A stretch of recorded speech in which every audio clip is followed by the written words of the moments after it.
Qu'est-ce que le ministère? Qu'il s'agisse du ministère dont nous bénéficions ou de celui que nous exerçons nous-mêmes. Quel est le mobile qui doit inspirer notre attitude à l'égard du ministère? À quoi faut-il viser? La réponse ne fait pas de doute. Ce que nous devons avoir en vue, c'est l'objectif que Dieu lui-même a en vue. Et tout doit être subordonné ou sacrifié à cet objectif-là. Or, l'objectif de Dieu, c'est notre conformité à son Fils. Jusqu'à quel point le ministère auquel nous nous intéressons est-il calculé avec tout ce qui s'y rattache pour atteindre ce résultat? Voilà la pire de touche. S'il nous importe vraiment de connaître la pensée de Dieu, c'est ce critère-là qui détermine la valeur de tous les autres facteurs, méthodes, éléments extérieurs, formes de culte, présence personnelle.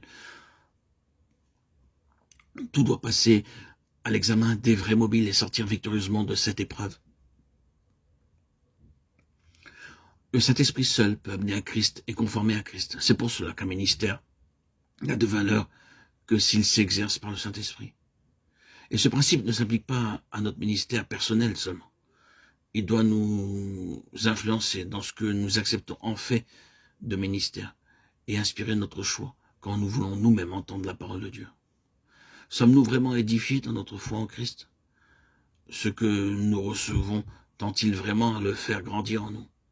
Est-ce bien Christ qui se trouve imparti par le Saint-Esprit à notre être intérieur? S'il n'en est pas ainsi, nous perdons notre temps. Et pour intéressante et documentée que ce soit la prédication, il lui manque le principal. L'œuvre de Dieu ne se fait pas et son but est manqué. Le même critère doit être appliqué aux relations qui unissent les enfants de Dieu, les uns aux autres. Il est si facile, quand on se rencontre, de tomber dans le piège des conversations quelconques, de parler de la pluie et du beau temps, des actualités, de se laisser aller à ce ton léger, badin, qui n'est qu'une dissipation au point de vue spirituel.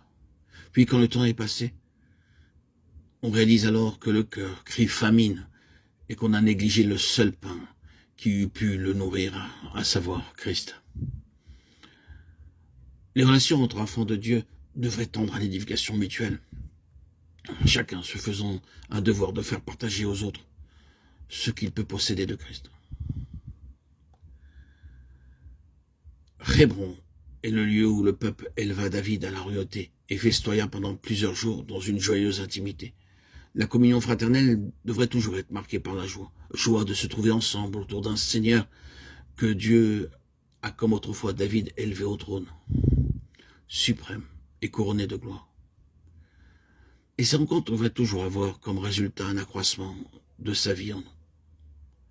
Nous voyons ainsi que tout en la vie du croyant est en rapport d'une sorte ou d'une autre avec Christ dans la gloire.